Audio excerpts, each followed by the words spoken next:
ప్రార్థన చేయండి.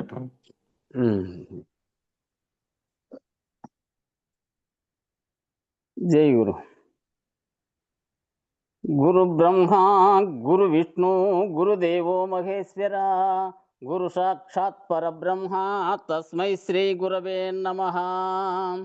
ఓం నమో బ్రహ్మాదిభ్యో బ్రహ్మ విద్యా సంప్రదాయ కర్తృభ్యో వంశ ఋషిభ్యో మఖద్భ్యో నమో గురుభ్యః.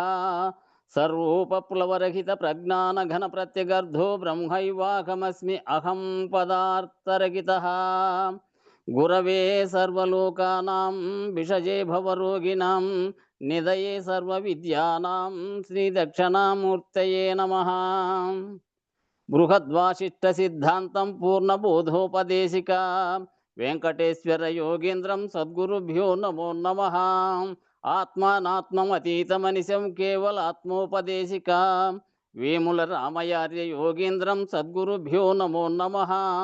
క్షరాక్షరమతీతంచ అచల పూర్ణోపదేశిక శ్రీ పూర్ణానంద పుల్లయార్య సద్గురుభ్యో నమో నమః. ద్వయాత్మరహిత సిద్ధాంతం పరమపురుష ప్రబోధక శ్రీ వివేకానంద సుబ్బయార్య సద్గురుభ్యో నమో నమః. అస్మద్గురు సమారంభం కృష్ణ సాందీప మధ్యమాం ఓంకార పీఠ పర్యంతం వందే గురు పరంపరం. జై సద్గురు ప్రభు మహారాజుకు జై.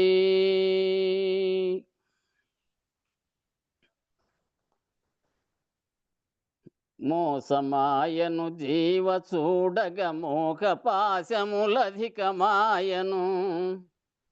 గాసి జందక చేసని గతి కర్మమే మందు జీవా మేలుకొనవే. కల్పశతముల కన్న మిక్కిలి కాలమాయను తిరిగి చూడగా అల్ప సుఖమనే కలలు మురియుచు ఆడుచున్నావు జీవా మేలుకొనవే. కోటి జన్మములెత్తియును శతకోటి దుఃఖములనుభవించుచు నాటి మాటలు తలచుకుంటే నాటు నీ మదికి జీవా మేలుకొనవే. 21,600 జరుగు హంసలు తరుగునాయు అరికరాదులు వచ్చి నిలిపిన గదీతను జీవా మేలుకొనవే. లేనిపోని దుఃఖజాలములోన బడి చెడిపోవుటెందుకు మాన అవమానంబులని నీ మమత విడలేవు జీవా మేలుకొనవే. నిజ గురుండగు సూర్యుడిప్పుడు నిజముగా ఉదయించే చూడుము త్రిజగముల వారంత మేల్కొని తెలివిగన్నారు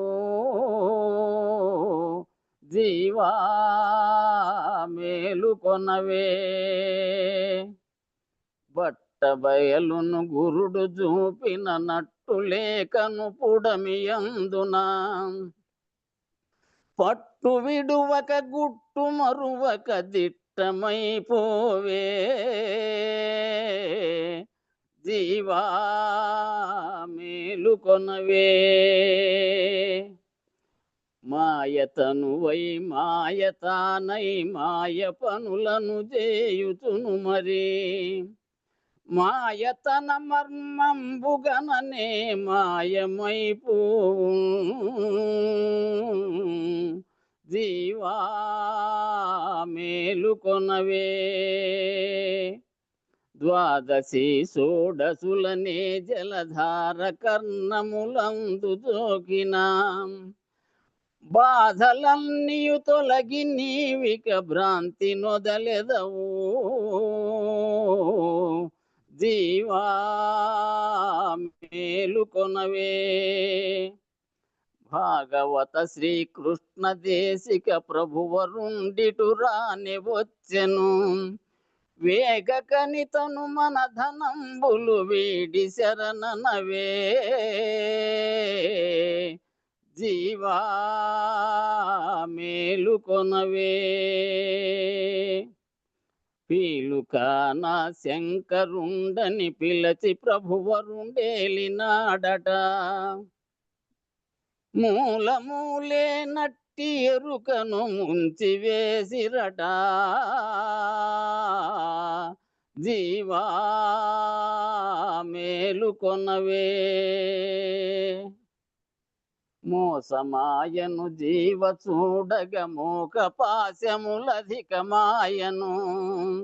గాచి జందగ చేచని గతి కర్మమే మందు. జీవా మేలుకొనవే. జై సద్గురు ప్రభు మహారాజుకు జై. గురు పరంపరముకు జై. జై గురు. జై గురు. అందరికీ జై గురు. గురు పరంపరముకు జై.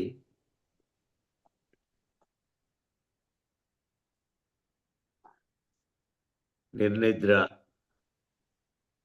అనే దాన్ని చదువుతున్నాం. అందులో నిలకడగలిగి లయస్థానంలో నిలకడగలిగినటువంటి స్థితికి పోతే అక్కడ ఎవరైతే నియమిత వ్యవహారాన్ని కలిగి శరీరంతో ప్రవర్తించకుండా అది శరీరంలో ఆవరణలో ఉన్నప్పటికీ సాక్షి స్థానం లేకపోయి ఎవరైతే తన ఆత్మస్వరూపుడుగా ఉన్నారో ఇంక వాళ్ళు ఆ స్థితిలో నుంచి కిందికి రావాల్సినంత పని లేదు, అగత్యం లేదు. వ్యవహారం అంతా శరీరంతో చేస్తూ ఉన్నప్పటికీ ఆ స్థితిలో ఆత్మస్వరూపుడుగా ఉండి మళ్ళీ రావాల్సిన పని లేదు. అంటే వాడి స్థితిలో వాడుండి వాడి పని దైవ ప్రణాళికగా చేస్తూ ఉంటాడంట. పనేమో చేస్తూ ఉంటాడు, వ్యవహారం చేస్తూనే ఉంటాడు, రోజువారీ చేసుకునే పనులతో సహా. అవి ఎట్లా చేస్తాడంటే దైవీ ప్రణాళికగా చేస్తూ ఉంటాడు అంతే.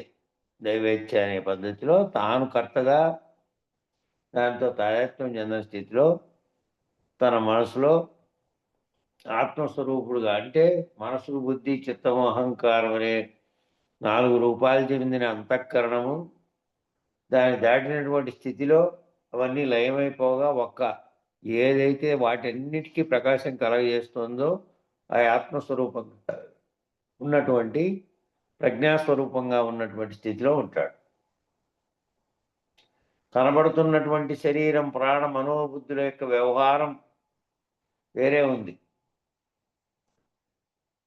అతని వ్యవహారం దైవ ప్రణాళికగా ప్రవర్తించే వారి వ్యవహారం వేరే ఉంది. కనబడుతున్న శరీర ప్రాణ మనోబుద్ధుల వ్యవహారం వేరే ఉంది. ఆ రెండు వేరైపోయినాయి. ఆ రెండు వేరు ఎందుకు అవ్వాలి అంటే తత్పదాన్ని చూడగలిగే శక్తి యథార్థ నేనుకు ఉంటుంది, జీవనేనుకు లేదు. మరి తత్పదార్థాన్ని చూడగలిగిండే శక్తి ఆ తత్తే నేను. ఆ తత్ అనేది ఏంటి? ఆ తత్తే బ్రహ్మము. ఆ తత్పదార్థమే సకల సృష్టికి కారణమైన చైతన్యం. అదే అందులో సంకల్పం కలిగి ఇదంతా కలిగింది. అది నేనే అనేటువంటి నాలో ఉండి ఇంతకాలం శరీరంగా భావించి శరీరం నేనని నామరూపాత్మకంగా ఈ శరీరానికి పేరు పెడితే దానికి ఒక ఆకారం ఉంటే దానిగా నేను భావించినటువంటి కాకుండా దాంట్లో ఏ చైతన్యం పనిచేస్తుందో అదే ఆ తత్గా ఉన్నదని తత్పదాన్ని చూడగలిగేటువంటి శక్తి దేనికి ఉంది అంటే శరీరంగా చూడబడుతున్న దానికి. కంటితో ఏం చూస్తున్నావు? ఎదురుగా ఉన్న గోడో, ఎదురుగా ఉన్న దృశ్యమో, ఎదురుగా ఉన్న చెట్టో, మానో, ఇట్లా నామరూపాత్మకమైన వాటిని నీ కంటితో చూడగలవు. కానీ తత్పదము అనేది ఏ చైతన్యం అయితే సర్వవ్యాప్త చైతన్యంగా బ్రహ్మముగా ఉన్నదో దాన్ని చూడగలిగే శక్తి దేనికి ఉంది అంటే యథార్థ నేనుకుంది. జీవనేనుకు. జీవనేనైతే కేవలం దృశ్యంగా కనపడేటివి మాత్రమే చూస్తుంది. దృశ్యంగా కంటికి కనపడేది కాదు. దృశ్యం కాకుండా ఏది సకల దృశ్యాలకు, నీకు, జగత్తుకు అన్నిటికీ కారణమై ఉన్నదో ఆ తత్పదాన్ని చూడగలిగేటువంటి శక్తి యథార్థమైన నేనుకుంది. మేనుగా కనపడుతున్న శరీరానికి కదా, ఈ ఆవరణలోనే ఉండి అంతటని గుర్తెరుగుతున్నటువంటి దానికి ఉంది. అదే యథార్థ నేను. ఏది గుర్తెరుగుతోందో, ఏది నేనని అంటోందో, ఏది చైతన్యంగా ఉన్నదో అది యథార్థ నేను. ఆ యథార్థ నేనుకుంది ఈ తత్పదాన్ని గుర్తించగలిగేటువంటి, చూడగలిగేటువంటి స్థితి. కాబట్టి చైతన్యం ఉన్న తన మూలాన్ని గుర్తెరిగేటువంటి పనికి ఏ చైతన్యమైతే తానుగా ఇప్పుడు చెబుతున్నటువంటి నామరూపాత్మకమైనటువంటి శరీరంతో కలిగి ఎక్కడ వ్యవహరిస్తున్నాడో దాంట్లో కాకుండా తన మూలాన్ని గుర్తెరిగేటువంటి పనికే గుర్తెరిగేటువంటి పనికి ఈ సూచన చేశారు. తత్పరంచి అవలోకయేత్. పరమాత్మ మూలముగా, పరబ్రహ్మ మూలముగా చైతన్యం వ్యక్తమైంది. ఏ మూలంగా, ఏ అఖండ ఎరుకైతే ఈ సృష్టించాలనేటువంటి దానికి కారణమై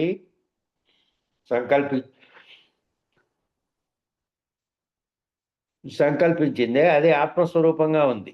అదే యథార్థ నేను. దాన్ని తెలుసుకునేకే ఆ చైతన్యము దాన్ని తెలుసుకునే క్రమంలో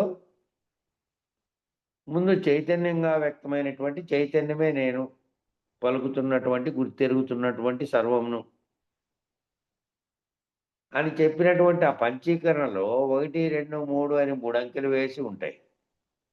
కింద రాసి ఉంటుంది. ఏమిటి అంటే బ్రహ్మము, అవ్యక్తము, మహత్తు అని. ఆ 3గా చెప్పినటువంటి బ్రహ్మాండ పంచీకరణలో చెప్పినటువంటివి అవి. బ్రహ్మమునకు సంకల్పం కలిగి అవ్యక్తంగా ఉండి వ్యక్తమై మహత్తుతో కూడి మహదంకారం నేననేటువంటి సమిష్టి నేను, అది సమిష్టి నేననే మహదంకారం కలిగి గుణాలతో కూడి తన్మాత్రలు కార్యరూపం ధరించినటువంటి స్థితిలో సకల జగత్తు ఏర్పడడానికంతా సంఖ్యలో చెప్పబడింది. ఆ 3 అంకెలలో ఎంతసేపు ఆ 5లు 25 సంగతే మాట్లాడుకుంటున్నాం కానీ ఆ 1, 2, 3 సంగతి మనం గుర్తించలేం. 5లు 5, 5, 4, 20 శరీరంలో ఉండేటివి. ఆ 25వది అయినటువంటి గుర్తిరిగే చైతన్యంగా ఉన్నది. ఇవే మాట్లాడుకుంటూ ఉన్నాం. ఆ 1, 2, 3 సంగతి గుర్తించమని ఇప్పుడు చెబుతున్నారు. ఆ 3 స్థానంలో ఉండేటివే మొదటగా అక్కడి నుంచి వచ్చి మళ్ళా కిందికి దిగి వచ్చినటువంటి స్థితిలోకి వచ్చాయి. ఆ 1, 2, 3 అవి చెప్పబడినదంతా సమిష్టికి చెప్పారు, వ్యష్టికి కాదు. ఆ 3 గుర్తించమని ఇప్పుడు చెబుతున్నారు. ఆ 3 పరబ్రహ్మంలో అంశములు. ఈ 25 ఉన్నాయే, 25కి చిత్తు, మనస్సు, తమస్సు అని పేరు. 25 అన్నీ కూడా ఈ జీవుడుగా ఉండేవారిలో ఉండే 24 అధిష్టానంగా ఉండేదేమో ఆత్మగా ఉంటే, ఇవన్నీ కూడా చిత్తు, తమస్సు. ఈ చిత్తం ఏదైతే గుర్తిస్తోందో అది ఈ మిగిలిన అవయవాలతో కూడిన శరీరం అంతా తమస్సు. 1, 2, 3, 4, 5 కదా. పంచీకరణం అంటే 5 ఉండాలా వద్దా?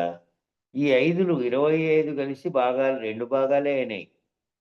2 భాగాలు. ఒకటేమో గుర్తెరిగే చైతన్యం, ఇంకోటేనే జడత్వంగా ఉన్నటువంటి తమస్సు. మిగిలినవి ఏమిటి? మిగిలినవి ఏంటివి అవి? 2 పోతే ఆ 5కు గుర్తుగా ఉన్నటువంటివి ఏమిటి? కళ, కాలము, పరశివము. కళ ఏదైతే కనబడ్డానికి కారణమైనదో, ఏదైతే కాలం 3 రకాలుగా భూత, భవిష్యత్, వర్తమానాలు కాలాలుగా ఉన్నది, అది ఎక్కడుంది అంటే కాలం అనేది కిందికి దిగొస్తే కింద తప్ప పైన కాలం అనేది లేదు. కాలాతీతంగా ఉన్నటువంటిదేమో ఆవరణ కవతలు ఉంది. ఆవరణతో కూడిన ప్రదేశాల్లోనే కాలం ఉంది. ఇక పరశివం అనేదేమో వీటన్నిటికీ అతీతమైన స్థితిలో ఉంది. ఆ 1, 2, 3 అని. కాబట్టి ఎవరైతే సంకల్పాన్ని, శూన్యాన్ని, కాలాన్ని ఆ మూడింటికి అతీతమైనటువంటి స్థితిలో నిలకడ చెందుతారో, ఎవరైతే సంకల్పానికి అతీతంగా, శూన్యానికి అతీతంగా, కాలానికి అతీతంగా ఆ మూడింటికి అతీతమైనటువంటి స్థితిలో నిలకడ చెందుతారో, ఎవరైతే తాను రహితమైనటువంటి ఇది గురుమూర్తి చేత తెలియబడి ఆ భావనలో ఊహ ద్వారానే తెలుసుకొని ఆ స్థితిలో నిలబడి ఉంటారో, నిలకడ చెందుతారో వారు మాత్రమే నిర్నిద్రులయ్యే అవకాశం ఉంది. వారికి నిద్ర జరగడం, నిద్ర శరీరానికి జరిగినప్పటికీ దానితో చెందరు. దానితోనంటే నిర్నిద్రగా ఉంటారంటే ఎప్పటికీ నిద్రపోయినప్పటికీ, మిగిలిన అవస్థల్లో ఉన్నప్పటికీ శరీర తాదాత్మ్యాన్ని దాటినటువంటి స్థితిలో ఉంటారు. ఆవరణరహితంగా ఉంటారు. వారు మాత్రమే నిర్నిద్రులయ్యే అవకాశం ఉంది. మళ్ళా ఇక్కడ కూడా 3 చెప్పారు. చెప్పిన ఇక్కడ కూడా 3 చెప్పారు. ఏం చెప్పారంటే సంకల్పము 1, 2 శూన్యము, 3 కాలము. ఈ 1, 2, 3 ఇందాక చెప్పినవే. ఆ 1, 2, 3 మళ్ళా ఇప్పుడు కూడా చెప్తున్నారు. కాబట్టి మహత్తేమో సంకల్పం. మహత్ అనే దానికి సంకల్పం చేతనే ఆ మహత్ అనే దానికి కలిగినటువంటిది అది. అవ్యక్తమేమో శూన్యం. అంతకుముందు అవ్యక్తంగా ఉన్నదేమో శూన్యంగా ఉంది. ఏమీ లేదు. శూన్యంగా ఉన్న దాంట్లో నుంచినే సంకల్పం చేత సర్వమును కలగజేసుకోండేది. ఆ 1 అనేదేమో బ్రహ్మమందే అది కాలం. ఆ బ్రహ్మముగా వ్యక్తమైనటువంటి తర్వాత ఏర్పడినదే కాలం. కాబట్టి కాలము దాటిన వాడికి పరశివతత్వం. కాలము వాటిని దాటినటువంటి వాడు. ఈ మూడిటికి కారణాలైనటువంటివి లేవు. కాలాతీతుడు అంటే కాలము లేదు. కాలం ఆవరణలో ఉంది. ఆవరణ దిగి ఆవరణ దాటినటువంటి వానికి కాలము లేదు, శూన్యము లేదు, ఆ సంకల్పించినటువంటిది లేదు. నిజానికి తత్వం అనరాదు. కాబట్టి ఇక్కడ కాలం దాటిన వానికి పరశివ తత్వము అన్నారు. ఆ కాలం దాటిన వానికి నిజానికి తత్వం అనరాదంట. అక్కడ తత్వం అనరాదు. ఎందుకంటే ఇక్కడ తత్తు లేదు. ఇంకా తత్తు అంతా కింద పోయింది. తత్తు ఉంది అంటే ఆవరణం ఉంది అని. తత్తును దాటినటువంటి వాడు. తత్తు తానేననేది తెలుసుకునే ఆ తత్తు తానే సంకల్పిస్తోందని, తానే ఈ అన్ని రకాలుగా పంచీకరణ చెందుతున్నది. దానికి కారణం కూడా అదేనని, దాన్ని దాటినటువంటి వాడు కాబట్టి దాటిన స్థితిలో, కాలాన్ని దాటిన స్థితిలో ఉన్నటువంటి వాడిని పరశివతత్వము. నిజానికి ఆటికి పోయిన తర్వాత తత్వం అని రాదు అంటున్నాడు. పరశివతత్వం అంటే చెప్పడానికి చెప్పారు కానీ పరశివతత్వం అని పోయిన తర్వాత మళ్ళా తత్వం లేదు ఇంకా అక్కడ పోయిన తర్వాత అని అంటున్నాడు. కాలం దాటిన వాడికి పరశివతత్వము. నిజానికి తత్వము అని రాదు. అక్కడ తత్వము అని రాదు. ఎందుకంటే తత్వములు 2 లేవు కదా. తత్వములు 2 దాటినటువంటి వాడయ్యాడు. తత్ అంటే అది, త్వము నేను. నేనే అదైనాను అని చెప్తున్నది. నేనే ఆత్మ. నేను అంటే నేనని పలుకుతున్నది ఏది? ఆత్మస్వరూపంగా ఉన్నది. ఆ తత్గా మారినటువంటి అదే సంకల్పించి శూన్యం నుంచి కాలపరిధిలోకి వచ్చి ఇవన్నిటినీ కల్పించింది. 3 లేనటువంటిది కదా అక్కడ. కాబట్టి తత్వములు లేవు ఇంకా. పరశివ స్థితిలోకి పోయిన తర్వాత, ఆవరణ దాటిన తర్వాత తత్వములు లేవు. తత్వము 5లో 25లో వదిలేసాం. 25లోనే వదిలేసాం. 25వది తిరిగి 25వదే నేను. మిగిలిన 24 ఆవరణగానున్నవి, తమస్సుగా జడముగానున్నవి. దానితో తాదాత్మ్యం చెందని స్థితిలో దానికి అధిష్టానంగా ఉన్నటువంటిది అది అని. ఆ స్థితిలో నేను ఈ 24 వదిలేసి 25వదైనటువంటిది తానుగా ఉన్నటువంటి ఆత్మగా తత్తుగా ఉన్నటువంటిది ఆ 25వ తొమ్ముగా తత్తు తొమ్ములు 2 ఆ తత్తు నుంచి నేనే అది అయిన తర్వాత అవన్నీ వదిలేసాం ఇంకా. ఇంక మిగిలింది ఏంటంటే అసిపదం ఒక్కటే మిగిలింది. తత్తు తొమ్ములు లేవు. అసిపదము ఒక్కటే మిగిలిందంటే అసిపదం అంటే ఏమిటంటే ఇంక అది అయిపోయినా నేను దాటిపోయినటువంటి స్థితిలో అసిపదం బయలు. ఇంక నేను అయినాననేవాడు లేడు ఇంకాడు. ఆ 2 ఆ తత్తు తొమ్ములు 2 కూడా పోయినాయి. తత్తే నేను, తత్తే బ్రహ్మము, ఆ బ్రహ్మమే చైతన్యము, ఆ చైతన్యమే నేను. ఆ చైతన్య స్థితిలో ఉన్నదే ఆత్మస్వరూపం.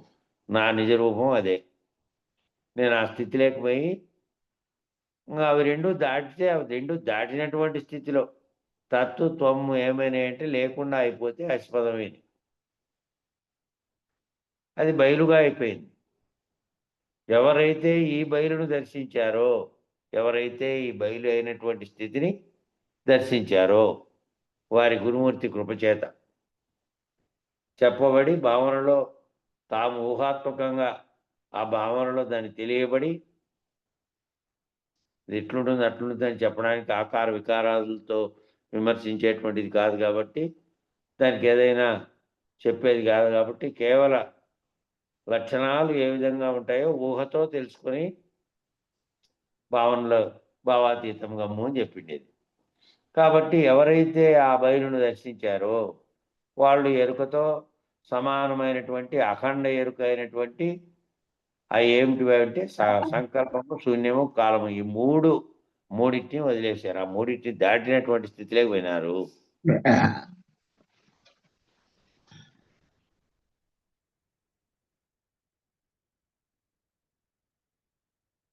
మూడు సంకల్పము శూన్యము కాలం ఆ మూడింటిని దాటినటువంటి ఎవరైతే ఆ బయలుని దర్శించినటువంటి స్థితిలో ఉన్నారో బయలు తప్ప మరేమీ లేదు. మిగిలిన జగత్తంతటితో సహా మొత్తం లేదు.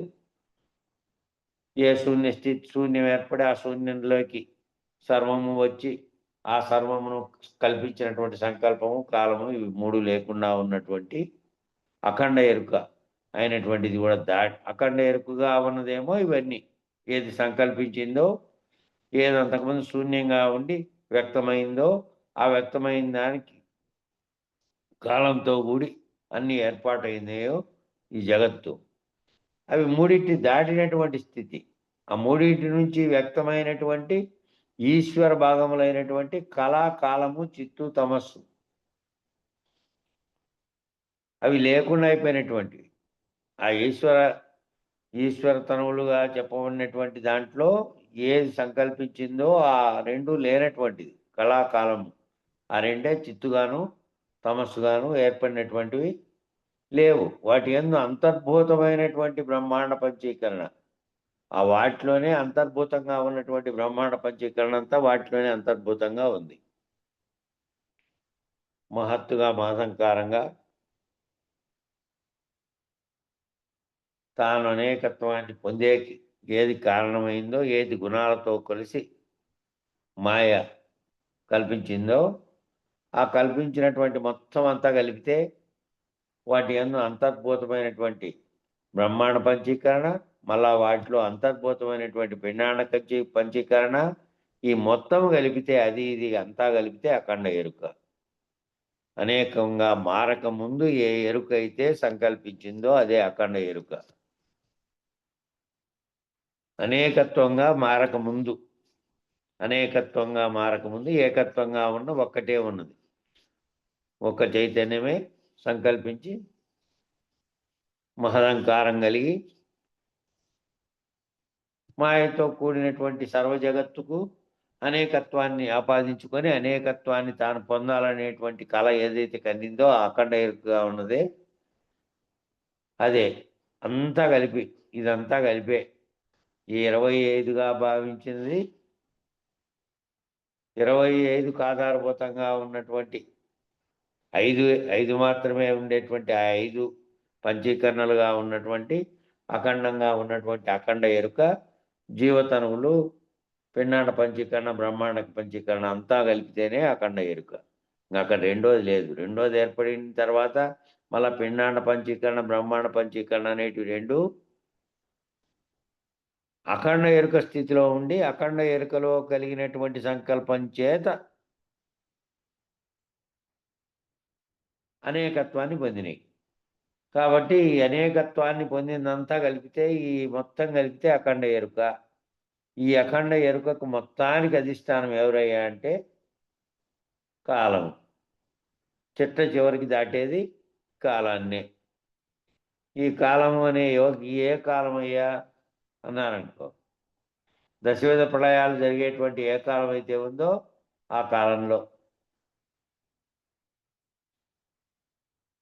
మామూలుగా అయితే కాలుడు వచ్చి శరీరాన్ని దాటింపజేశాడు. శరీరం పోయింది అంటే కాలుని వద్దకి ఎగింది. కాలమును బట్టి కాలాధిపతి వచ్చి కాలం అయిపోయింది ఇంక నీ శరీరానికని కాలాన్ని తీసుకొని శరీరం పోయింది అన్నట్టు. కానీ ఇక్కడ దాటుకుంటున్నది ఎవరంటే ఈ కాలాన్ని దాటుకుంటున్నటువంటి వాడు. జీవించి ఉండగానే జీవన్ముక్తులయ్యేవాడు కాలాన్ని దాటుకుంటూ చిట్ట చివరికి దాటేది ఈ కాలాన్ని. ఏ కాలమయ్యా అన్నారనుకో, దశవిధ ప్రళయాలు జరిగేటువంటి ఏ కాలం అయితే ఉందో ఆ కాలంలో మనం ఇప్పుడు ఏ కాలంలో ఉన్నామంటే నిత్య ప్రళయాన్ని పొందుతున్నటువంటి కాలంలో ఉన్నాం. జీవుడుగా ఉండి నిత్య ప్రళయాన్ని పొందుతున్నటువంటి కాలంలో ఉన్నాం. మనం ఏ ప్రళయంలో ఉన్నామండి ఇప్పుడంటే దశవిధ ప్రళయాల్లో జీవుడే అనుభవించేది నిత్య ప్రళయం. 10 రకాలైనటువంటి ప్రళయాల్లో జీవుడు అనిపించేదేమో నిత్య ప్రళయం. అంటే అర్థం ఏమిటంటే రోజు పోతాడు. సింపుల్గా చెప్పాలంటే రోజు పోతాడు. వీడెవడో 50 ఏళ్లకో 100 ఏళ్లకో పోయాడన్నప్పుడు ఏడవక్కర్లేదు. ఆ ఏడుపు రోజు ఏడవాలని అర్థం. రోజు ఎందుకనంటే రోజు పోతాడు. వాడి లక్షణం అది. నువ్వు చెప్పినా చెప్పకపోయినా రోజు పోయేవాడెవడో వాడు జీవుడు. రోజు పగలంతా దీంట్లో ఉండి జాగ్రత్త అవస్థలో వ్యవహారం చేసి స్వప్నావస్థలో కలను కానీ గాఢ నిద్రావస్థలో ఏం లేకుండా అయిపోయి తాను ఉన్నాడో లేదో మళ్ళా లేస్తే తప్ప మరుసటి రోజు తెల్లవారుజామున ఎప్పుడు మెలకు వచ్చి మళ్ళీ నేననే దాంట్లో ప్రవర్తిస్తే తప్ప అది ఉందో లేదో చెప్పేవాడు కూడా లేడు. కాబట్టి రోజు పోతాడు. వాడి లక్షణం అది. నువ్వు చెప్పినా చెప్పకపోయినా రోజు పోయేవాడెవడో వాడు జీవుడు. వాడే నువ్వు. ఎందుకనంటే అన్నింటికీ శరీరం కావాలని అంటున్నావా లేదా? ఏ పని చేయాలన్నా నీ మొదటి పనిముట్టు ఎవరంటే శరీరం. అది లేకపోతే ఎలా అండి అంటున్నావా లేదా? శరీరం లేకుండా ఉంటే ఏం చేయగలుగుతావు? శరీరం అనే పనిముట్టుతో ఆ పనిముట్టు అనే ఆవరణలో ఉన్నటువంటి అధిష్టానంగా ఉన్నది దాని చేత పనిచేయిస్తుంది. దానికి ప్రకాశం కలగజేసి.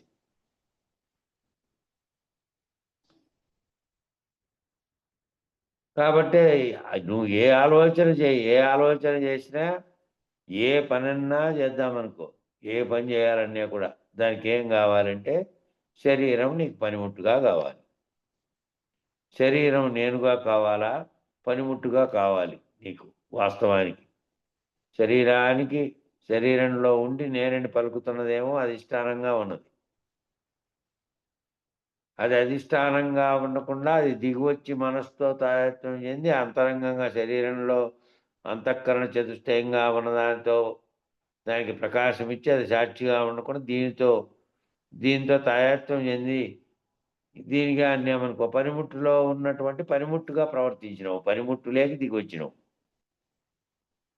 ఈ మనసు అనేది ఎక్కడ పోతుందో, మనసు అనేది కుక్కగా ఉంది అని నిన్న వచ్చింది కదా, అది దాన్ని కట్టేయాలి. దానికి అధిష్టానంగా ఉండే దాని స్థితిలో ఉండకుండా అధిష్టానంగా ఉండే సింహాసనంలోకి తీసుకొచ్చి ఈ కుక్కనే కూర్చోబెట్టి దానికి ఆ మనసు అనే కుక్కను దాని ప్రవర్తన ప్రకారం ప్రవర్తిస్తూ ఉన్నావు అనేది నిన్న వచ్చింది. శరీరం నీకు పనిముట్టు కావాలా, శరీరం నేనుగా కావాలా, పనిముట్టుగా కావాలి నీకు. నిజానికి వాస్తవానికి ఏంటంటే పనిముట్టు. కానీ దానితో పనిచేసి మనం ఏమైపోయినాము, శరీరం అనే పనిముట్టుతో పనిచేసి చొక్కాలు వేసుకొని వస్త్రాలు ధరించి ఏమైపోయినావు అంటే వస్త్రమే నేనైపోయినావు. వస్త్రం ధరించినటువంటి ఆకారాన్ని చూసుకున్నటువంటి బట్టలను కట్టుకొని బట్టలను చూసుకొని అన్నీ ధరించావు. ధరించి వస్త్రమే నేననే స్థితికొచ్చావు. కాబట్టి శరీరాన్ని ధరించి అనేక శరీరాలు ధరించింది. ఏది గుర్తెరిగే చైతన్యంగా ఉన్నదే ఆయా కర్మలు నిర్వర్తించి కర్తృత్వంగా వ్యవహరించి ఆ కర్మ ఫలితంగా అనేకమైనటువంటి శరీరం అనేటువంటివి దానిలను ధరించింది. ఈ ధరించిన తర్వాత వస్త్రాలు ధరించి ఏమైపోయాయంటే వస్త్రమే నేననేటువంటి స్థితిలోకి వచ్చేసింది. ఇది ఎప్పటికైనా సత్యమవుతుందా? ఎన్నాళ్ళకైనా సత్యం కాదు. వస్త్రమే నువ్వు అనేది సత్యం కాదు. అవ్వదు కదా, ఇంపాసిబుల్ కదా. వస్త్రం నువ్వు అయ్యే అవకాశం ఉందా? ఎప్పటికీ నువ్వు ధరిస్తున్నావు అంతే. వస్త్రం అనేదాన్ని, శరీరం అనేదాన్ని కూడా అంతే. నా కాలు, నా చేయి, నా శరీరంలో, నా ఆవరణలో ఇవన్నిటి కల్పించుకొని దానిలో ఉన్నటువంటి పలుకుతున్నది ఒకటి ఉంది.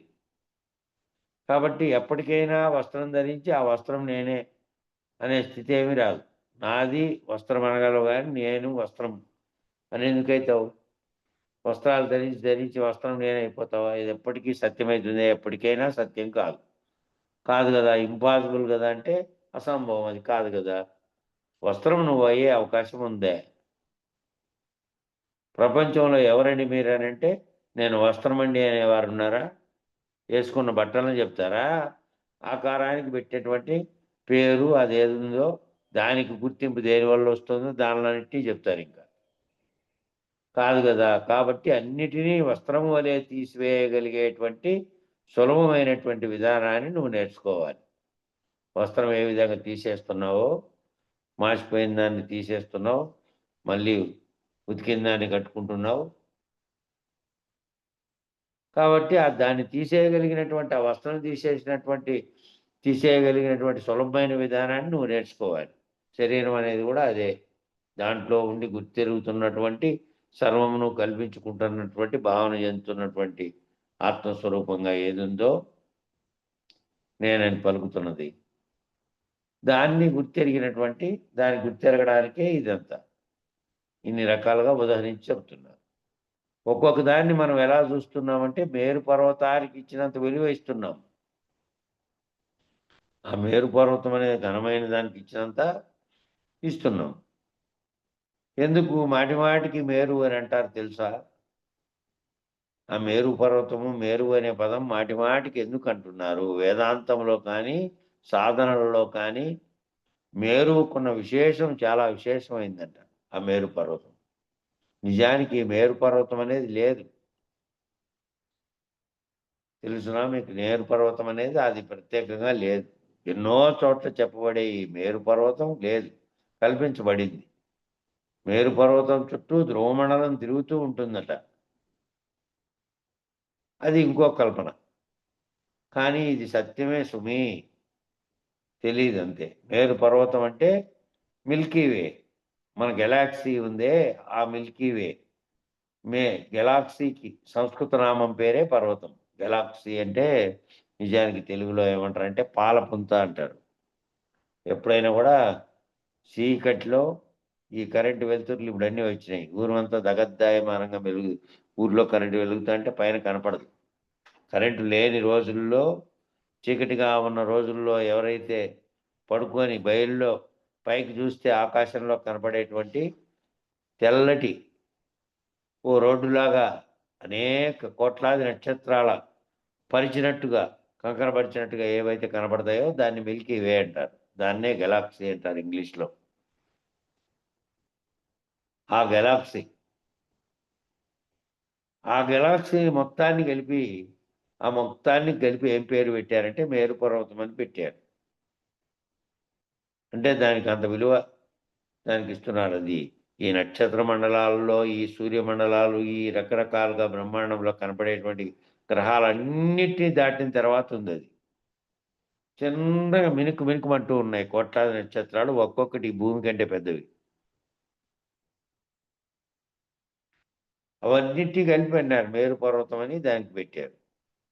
మనం తినేటువంటి దానికి ఎంత విలువ ఇస్తున్నారంటే ఆ విలువ అది ఎందుకంటే అది అన్నిటికంటే ఆఖరుగా ఉన్నది అక్కడ ఉన్నటువంటి వాటికి, ఆ గెలాక్సీకి, ఆ పాలపుంత అని చెప్పబడుతున్నటువంటి మొత్తం ఉన్నటువంటి నక్షత్ర మండలం అది. మనం తినేటువంటి లడ్డూ జాంగ్రీకి కూడా అంతే విలువ ఇచ్చాం అనుకోండి. ఆ మేరు పర్వతానికి అత్యున్నతమైనటువంటి స్థితి ఇచ్చారు. ఇంకా దాని ఆవరణ స్థితి అటు వరకే ఉంది. అది దాటితే అవతల ఆవరణ స్థితి లేదు. అందుకని వీటన్నిటికీ గ్రహాలనేటువంటి అనేకాలుగా ఉన్నటువంటి అన్నిటికి పైనుంది అది.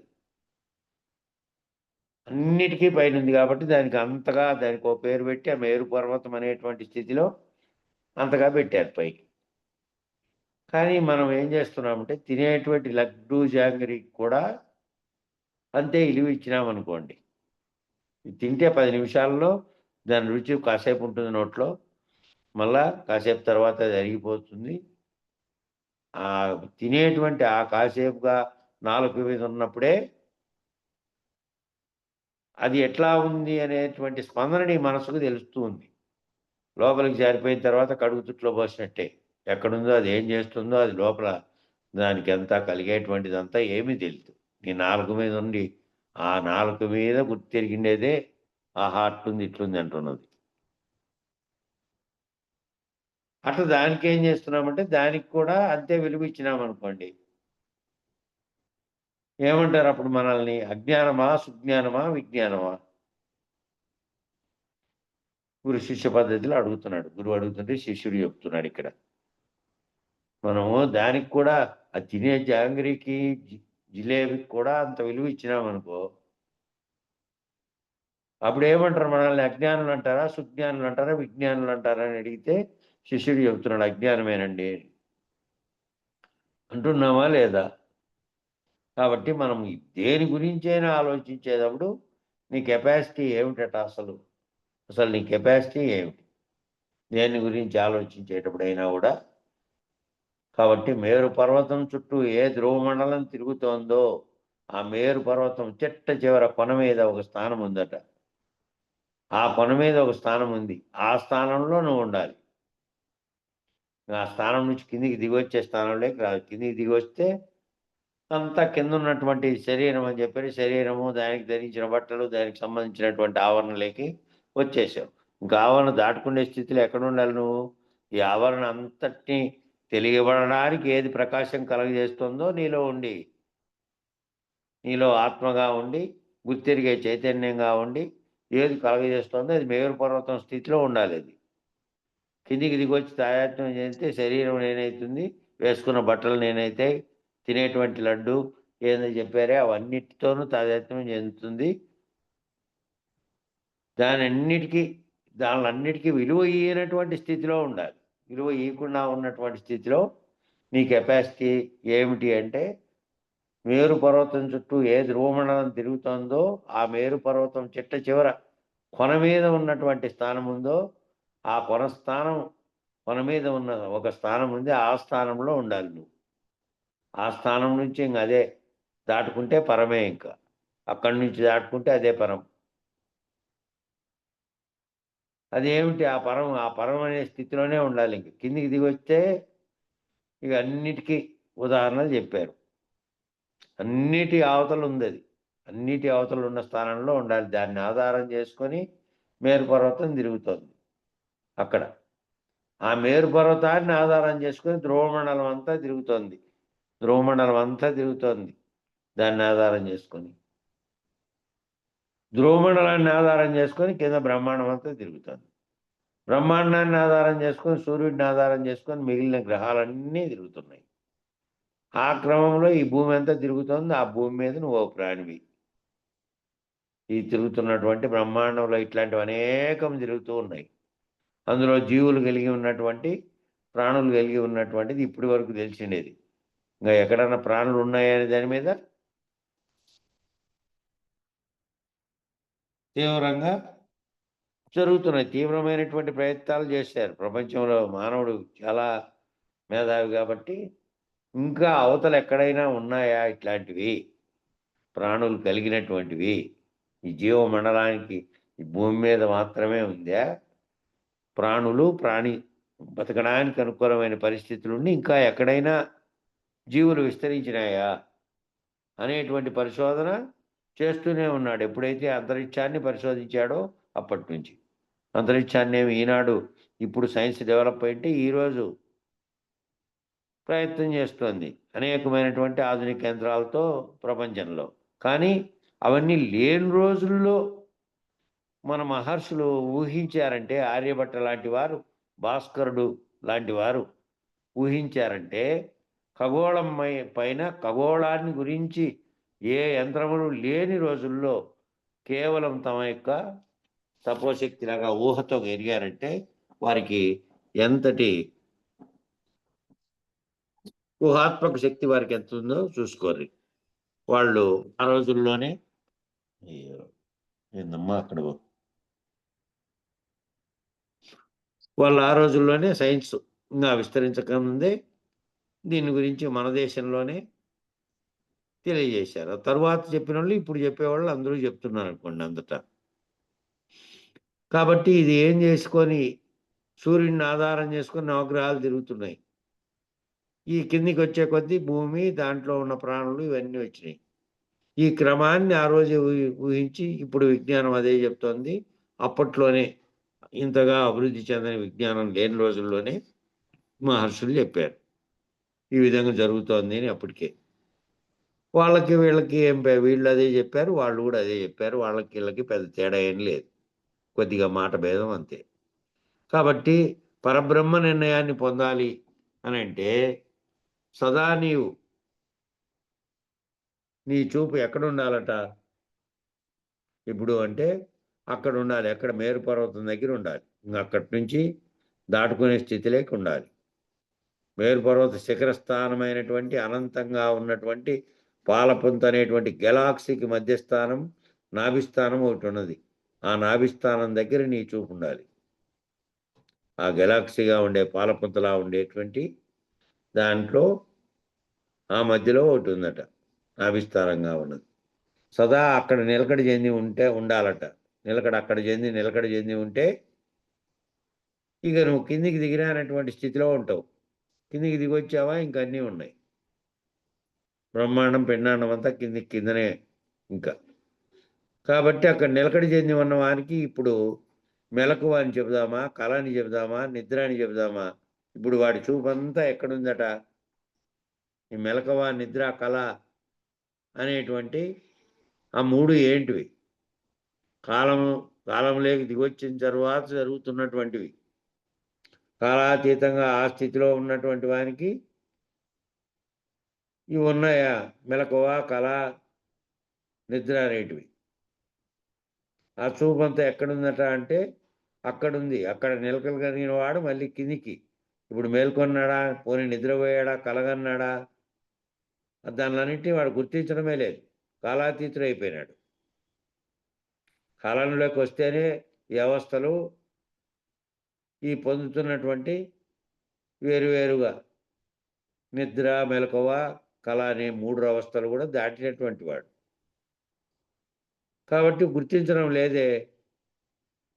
సమస్య ఏమిటంటే ఇప్పుడు అవి జరుగుతున్నాయో లేదో వాడు గుర్తించడం లేదు. అవి నేటి కాలంలో ఇవి జరుగుతున్నాయా? మెలకువ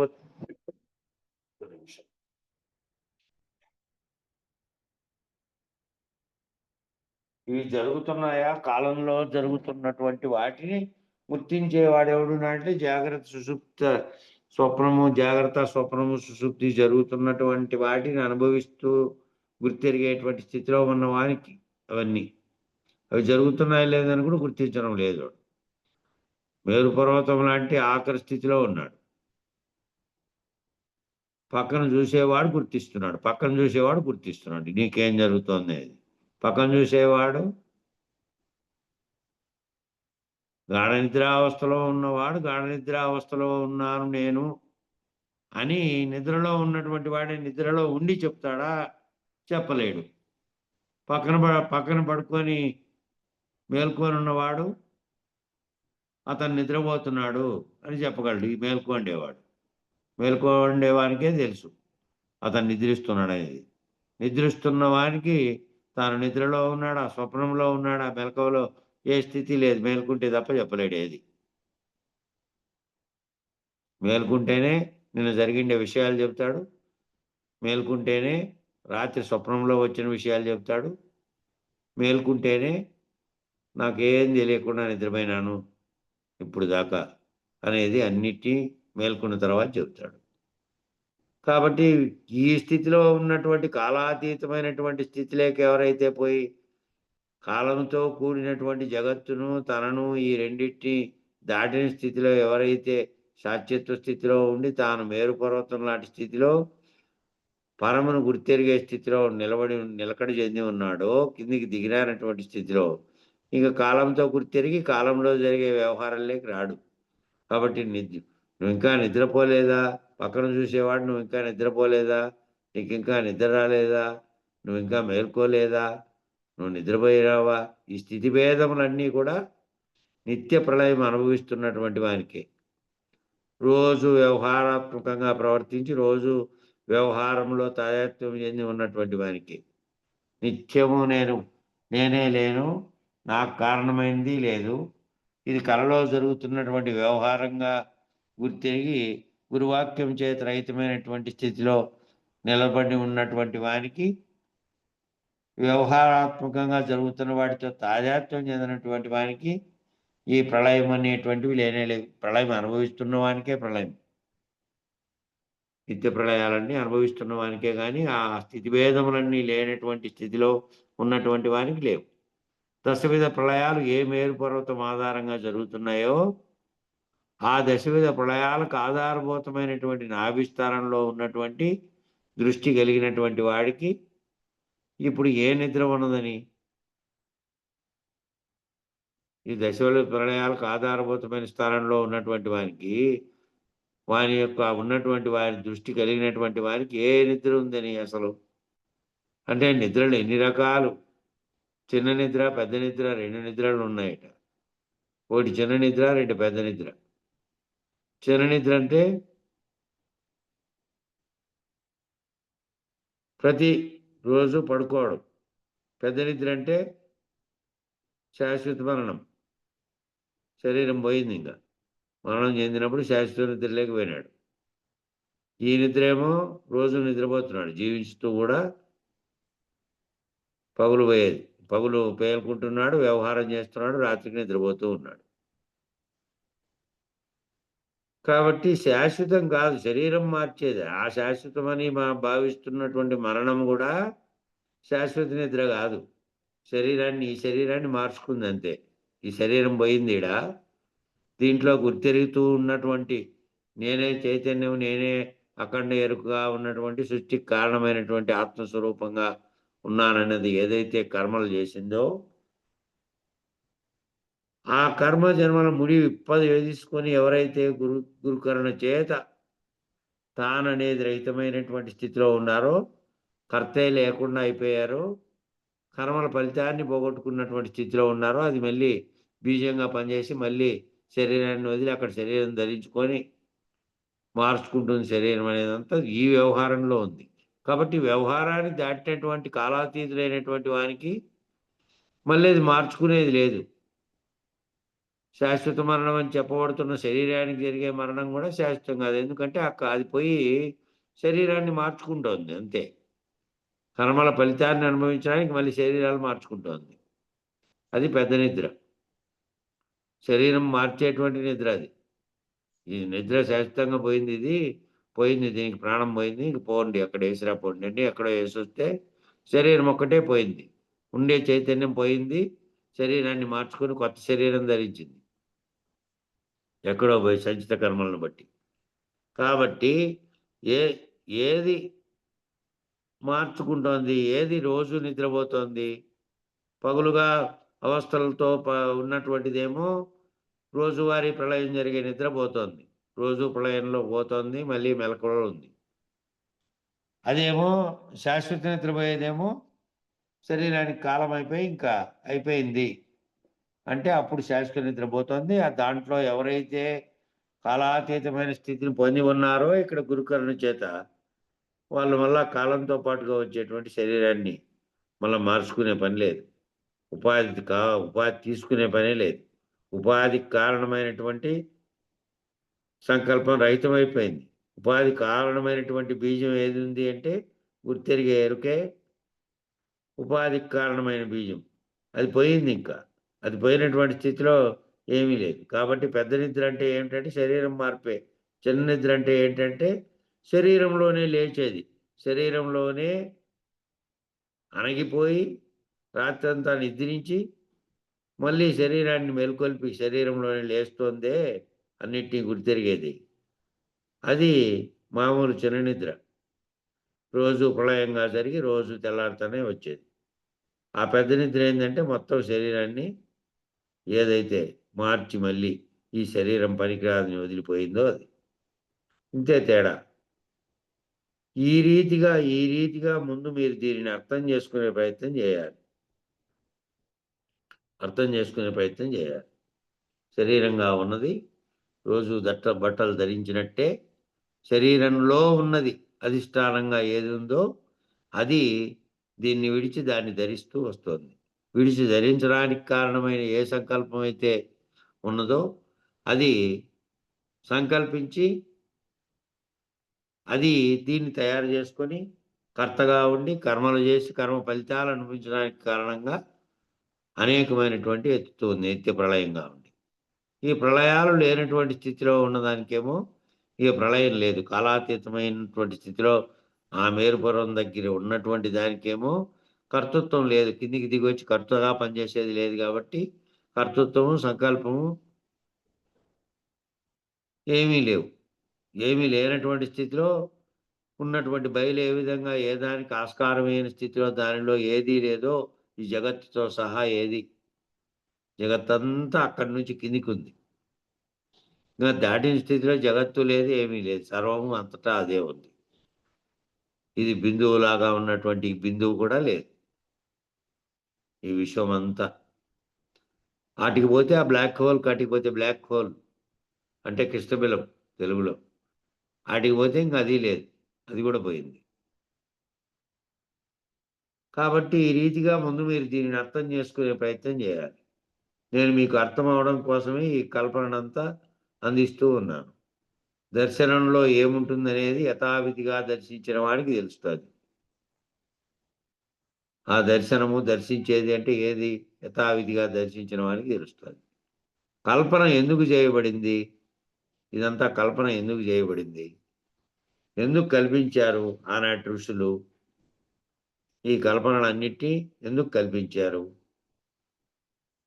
అంటే నీ బుద్ధికి అధోగమనం తిరోగమనం అభ్యాసం అయిపోయినాయి.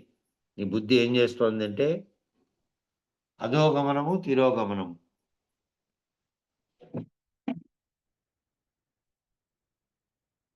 అధోగమనము అంటే పైకి పోవడం, తిరోగమనం అంటే వెనక్కి రావడం. ఈ అధోగమన తిరోగమనం అనేటువంటి దేనికి ఉన్నాయి అంటే ఈ బుద్ధికి సంబంధించినవి. రెండు ఉన్నాయి కాబట్టి నీకు ఈ వివరణ అంతా ఈ కల్పన అంతా చేయడానికి అనేకంగా తయారు చేసి కల్పనలు తయారు చేయడానికి ఏమిటి అంటే నువ్వు ఉదాహరణ తెలుసుకొని ఆ ఉదాహరణను పోల్చుకొని చేసుకుంటావు, అది తెలుసుకోగలుగుతావు అనే దానికి చెప్పారు. అనేకమైనటువంటివని కల్పించారు ఋషులు. మరి నీ బుద్ధికి అధోగమన తిరోగమనాలు ఉన్నాయి, అభ్యాసం అయిపోయినాయి కాబట్టి ఈ అధోగమన తిరోగమన అభ్యాసాలన్నింటినీ మార్చాలనేటువంటి ఉద్దేశంతో నిన్ను ఉత్థానం చెందించడానికి ఊర్ధ్వగమనం పొందించడానికి దానికి ఒక కల్పన కావాలి కాబట్టి దానికి ఒకటి ఆధారభూతమైనటువంటి కల్పనల్ని తయారు చేశారు ఋషులు. చిన్నప్పుడు మనం క్లాస్ రూమ్లో పాఠం నేర్చుకునేటప్పుడు కూడా ఈ కల్పనను ఆధారం చేసుకునే మనకు సిద్ధాంతాన్ని బోధిస్తారు. బోధించే అవగాహన అయ్యిందన్న తరువాత దానిని ఒక మినియేచర్ మోడల్లో మనకు ప్రాక్టికల్ చేసి చూపిస్తారు. అప్పుడే ఈ బుద్ధి నిర్ణయించగలుగుతుంది. అందుకని అదే సూత్రాన్ని ఉపయోగించి మహర్షులు కల్పన చేశారు. చిన్నప్పుడు క్లాస్ రూమ్లో జరిగేటువంటివన్నీ క్లాస్ రూమ్లో ఏంటి మామూలుగా పాఠం బోధించేటువంటి స్థితిలో ఉన్నప్పుడేమో ఆ 5-6 తరగతుల దాకా పాఠంలో ఉన్నటువంటి సాధారణ విషయాలు చెప్పుకుంటూ వస్తారు. ఇంకా 6వ తరగతి చేరిన స్థాయిలో నుంచి దాన్ని హై స్కూల్ అన్నారు. ఉన్నత పాఠశాల, ఇంకా అది దాటితే కాలేజీ, అది దాటితే యూనివర్సిటీ. ఇవన్నీ ఏమిటంటే వాళ్ళు తెలుసుకునే కోసం చెప్పినటువంటి స్థితులు మారిపోయినాయి. యూనివర్సిటీ అనేదేమో విశ్వవిద్యాలయం. యూనివర్సిటీ అంటే ఆఖరిలో చదివేది ఏదైనా సబ్జెక్టు అంతగా విశేషంగా చదివేదాన్ని అన్నారు. కాబట్టి ఇక్కడ వీరికి పిల్లలకి చెప్పేటప్పుడు ఏం చేస్తారు, ఓ ప్రాక్టికల్గా ఓ మినియేచర్ బొమ్మ లాంటిది వేసి దాన్ని అర్థమయ్యేటట్టు చెప్పి దాన్ని ఈయన ఊహకు అందేటట్టు చెప్తారు. ఈ పిల్లోనికి కాంతి ప్రయాణం చేస్తుంది అనే దానికి ఒక ప్రయాణం 3 అట్టలు పెట్టి యువతలో ఒక ఇది పెట్టి ఏది కొవ్వొత్తి పెట్టి ఈ అడ్డం ఉండే ప్రాంతం అంతా నీడబడింది. ఈ బొక్క కరెక్ట్‌గా ఏవైతే 3 సూటిగా బొక్కలు పెట్టారో 3 అట్టలకి, ఆ 3 అట్టల్ని దాటుకొని అవతలికి పోయి వెలుగు పడింది చూడండి అని ఒక ప్రయోగం పెట్టి ల్యాబ్‌లో పిల్లలు అయిన తర్వాత 7, 8 తరగతుల కాటి నుంచి ఇంక పైకి పోయే కొద్దీ ల్యాబ్‌లోకి తీసుకెళ్ళి అన్నీ చూపిస్తారు. మానవుని కంకాలంతో సహా. మళ్ళీ వాడు ఇంటర్మీడియేట్ స్టేజ్‌కి పోయినిచ్చి వానికి ఇష్టమైన సబ్జెక్ట్ తీసుకొని మళ్ళీ వేరువేరుగా అయితాడు. ఇంజినీరింగ్ పోయేవాళ్ళు, డాక్టర్లు పోయేవాళ్ళు, రకరకాలుగా భాషా శాస్త్రం లేకపోయేవాళ్ళు, చరిత్ర లేకపోయేవాళ్ళు, భౌగోళికం లేకపోయేవాళ్ళు, దేన్ని ఇష్టమైందో ఆ శాస్త్రం మళ్ళీ చదివి ఆ శాస్త్రాన్ని బోధించేవాళ్ళుగా తయారైతున్నారు. ఈ బోధించే స్థితిలో ఇవన్నీ ఎందుకు చెప్పారు? ఈ కల్పనలన్నీ చేయడానికి ఏంటి అంటే బోధించడానికి ఎట్లా సులభమైతే అర్థం చేసుకోగలుగుతారో అట్లా బోధిస్తే అర్థమవుతుంది అనే అవగాహన కలిగే కోసం ఎట్లా ఏ విధంగా బోధించి ఒక రకమైనటువంటి బొమ్మల రూపంలో నీకు గుర్తింపజేసి మళ్ళీ అది నీ బుద్ధిలో ఊహించి దాన్ని నీ మనసులో చేసుకునే సూత్రాన్ని ఆధారం చేసుకొని మహర్షులు ఈ కల్పన అంతా తయారు చేశారు. దీంతో చెప్తే అధోగమనం తిరోగమనము అనేటివి అలవాటైపోయినాయి కాబట్టి ఊర్ధ్వగమనంగా నిన్ను పైకి తీసుకెళ్ళడానికి అధోగమన తిరోగమన అభ్యాసాల నుంచి చెప్పడానికి ఇదంతా చెప్పారు. ఈ కిందికి వస్తే కింద నుంచి విచారణ చేసుకుంటూ పైకి పోతే మళ్ళీ కిందికి పడిపోయినటువంటి స్థితిలో నువ్వు నిన్ను నిలబెట్టేకి ఈ కల్పనలన్నీ మహర్షులు ఈ కల్పనలు చేశారు. కానీ ఒక రకంగా చూస్తే అది యథార్థం కూడా. అంటే దర్శన బలం ఉన్నటువంటి వాడికి భూపురం దగ్గర మొదలు పెడితే బిందుస్థాన నిర్ణయం వరకు కనుక వెళ్ళినట్లయితే, కాబట్టి ఇక్కడ జగత్ అనే దాంట్లో నుంచి మొదలుపెట్టి అక్కడి నుంచి బిందుస్థాన నిర్ణయం దాకా వెళ్తే అక్కడి వరకు కనుక వెళ్ళినట్టయితే బిందు మధ్యమునందు దర్శన స్థితికి వెళ్ళినటువంటి వారు ఎవరైతే ఉన్నారో అక్కడ ఉన్నటువంటి నాద మధ్యమున అంటే పరశివస్థానం ఎక్కడుందో ఆ పరశివస్థానం ఎక్కడో స్పష్టంగా చెప్పారు. ఎక్కడంటే బిందు మధ్యములో సొంపైన నాదం ఉంది. ఆ సొంపైన నాదమే ఉంటే ఆ నాద మధ్యము చూడ నరయశివుడు ఆ నాద మధ్యము చూడడానికి ఆ స్థితి లేకపోతే మాటిమాటికి చూడాలంట అక్కడ. ఆ చూడడం అంటే ఏమిటో తెలియాలట. నేను పొద్దున్న చెప్పినప్పుడు కూడా చెప్పా. చూడటం అంటే ఏమిటో తెలియాలి, ఏ చూపో తెలియాలి. అంటే మాంస నేత్రంతో ఇప్పుడు మనం సినిమాలో చూసినట్లో, సీరియల్‌లో చూసినట్టో, మామూలుగా చుట్ల మనుషులను చూసినట్టే చూడాలంటే అది కనపడదు. అట్లా మనుషుల్ని కంటితో నీ కంటికున్నటువంటి దృశ్యం అనేది ఇంతకుముందే మొదలుపెట్టినప్పుడే చెప్పా నేను. కంటికుండే దృశ్యంతో ఏం చూస్తావంటే ఎదురుగా ఉండే గోడనో, కనపడుతున్న దృశ్యాన్నో, కంటికి కనపడుతున్నటువంటి దృశ్యంతో చూడగలవు. కంటికి కనపడుతున్న దృశ్యంతో కాకుండా ఏది గుర్తెరిగేది ఉందో నీలో ఉండి నీ అసలైన నేనుగా ఉండే అధిష్టానంగా దానికి గుర్తెరిగేటువంటి స్థితిలో కనబడేటువంటిది అది. కాబట్టి చూడటం ఏమిటితో అంటే దర్శనం చేయగలగాలి అంటే దర్శనం అనేటిది ఎట్లా చేయాలి అంటే ఆ రకమైన పద్ధతిలో దర్శనం చేయాలి. కంటితో చూసేది కాకుండా నీ ఊహతో, ఆత్మతో నువ్వు గుర్తెరుగుతూ పై స్థితి దాకా పోయిన తర్వాత అక్కడ నిలబడినటువంటి స్థితిలో ఏదైతే ఆఖరి మెట్టుగా ఉన్నదో ఆ స్థితిలోకి పోయిన తర్వాత మళ్ళీ కింద కనపడేటువంటి నామరూపాత్మకమైనటువంటివి కానీ, శరీరంగా కనపడే దృశ్యంగా కనపడేటివి కానీ, ఇవన్నీ ఏంటివి అంటే దుస్తులు ధరించినటువంటి శరీరం కూడా లేదు, దుస్తులు లేవు.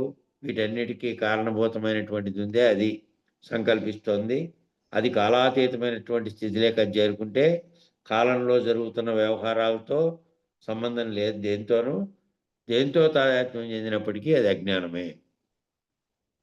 ఆ మేరు పర్వత స్థితిలో నుంచి మళ్ళీ కిందుండే వాటికల్లా కిందుండేవన్నీ కూడాను అజ్ఞానంతో పోల్చారు.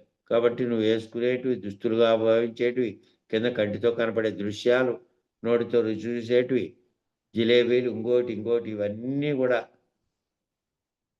శరీర ఆవరణలో చుక్కుంటి కంటితో చూసినటువంటి భౌతికంగా నీకున్నటువంటి కళ్ళతో చూసి, ఆ కళ్ళతో దర్శించి, ఆ కళ్ళతో వ్యవహరించేది. ఆ కళ్ళతో కాకుండా దానికి అతీతమైన స్థితిలో దర్శించగల స్థితి, చూడగలిగే స్థితి రావాలి. మామూలుగా ఇట్లా మనుషులను చూసినట్టే కూడా చూడబడాలంటే అది కనపడదు. ఆ చూడగలిగే శక్తి రావాలి. బాగా గుర్తుపెట్టుకోండి. ఇంద్రియాతీతములైనటువంటి అంశములలో ఇంద్రియాతీతాలుగా ఉన్నటువంటి వాటిని ఆ అంశాలలో పంచ జ్ఞానేంద్రియాల యొక్క సూక్ష్మమైనటువంటి స్పర్శా విధానం, సూక్ష్మమైనటువంటి దర్శన విధానం, సూక్ష్మమైనటువంటి వినికిడి శక్తి, ఇవన్నీ కూడా గ్రహణ శక్తి అంటాం. వీటన్నిటినీ కలిపి ఏమంటామంటే గ్రహణ శక్తి, గ్రహించే శక్తి. ఇది సూక్ష్మ శరీరంలో ఉంది, సూక్ష్మ శరీరంలో ఉంటుంది. భౌతికంగా కనబడుతున్నటువంటి కంటికి కళ్ళు, శరీరము, కాళ్ళు, ముక్కు శరీరంగా ఉన్నటువంటి దాంట్లో కాదు. స్థూలంగా కనపడే దాంట్లో స్థూలంగా కనపడేటువంటి కళ్ళున్నాయి. సూక్ష్మ శరీరంగా ఉన్నటువంటి లోపల గుర్తెరుగుతున్నటువంటి దాంట్లోనే ఈ గ్రహణ శక్తి ఉంది. చాలామందికి ఇవి మేల్కొంటాయి. వారి వారి సాధనా బలాన్ని బట్టి, వారి వారి పట్టుదలను బట్టి, కొంతమందికి ప్రాణ మనస్సుల్లో ఉన్నటువంటి పూర్వ సాధనా బలం విశేషం చేత ఈ రకమైనటువంటి గ్రహణ శక్తి పెరుగుతుంది. సాధనా బలం బట్టి, వాళ్ళు చేసేటువంటి గట్టి కృషి బట్టి, ఆ సాధనా బలం చేత తెలుసుకోగలిగే గ్రహణ శక్తి ఎక్కడుంది, ఏ సూక్ష్మ స్థితిలో ఉండి అన్నిటినీ తెలుసుకునే స్థితిలోకి ఉంది. స్థూల శరీరంగా ఉన్నటువంటి దాంట్లో ఏమీ లేదు. ఆ కంటికి కనబడే దృశ్యం అంతా కూడా ఈ భౌతికంగా ఉన్నటువంటి శరీరానికి ఉన్నటువంటి కళ్ళతో కాకుండా ఏ గ్రహణ శక్తిని కలుపుకోగలిగినటువంటిది ఉందో సూక్ష్మ స్థితిలో, ఆ గ్రహణ శక్తి కలిగి అది పెరిగినటువంటి స్థితిలో వికసించినటువంటి స్థితిలోకి పోతుంది. జ్ఞానం చేత, జ్ఞాననేత్రంతో పరిశీలించి జ్ఞాననేత్రంతో ఆ మెట్టు ఎక్కుతుంది. ఇంకా సమయం సరిపోయింది. అక్కడి నుంచి రేపు చెప్దాం. మంగళం చెప్పండి. మంగళము మంగళంబో మహనీయ గురునికి మంగళంబు, సర్వులు శరణు కోరే సాధు స్వరూపునికి మంగళంబు. మంగళం గురుదేవాయ మహనీయ గుణాత్మనే, సర్వలోక శరణ్యాయ సాధురూపాయ మంగళం. జై సద్గురు ప్రభు మహారాజుకు జై. శ్రీ పూర్ణానంద పుల్లయార్య సద్గురు ప్రభు మహారాజుకు జై. శ్రీ వివేకానంద బండారు సుబ్బయార్య సద్గురు ప్రభు మహారాజుకు జై. గురు పరంపరముకు జై. గురు భక్త మండలికి జై. గురు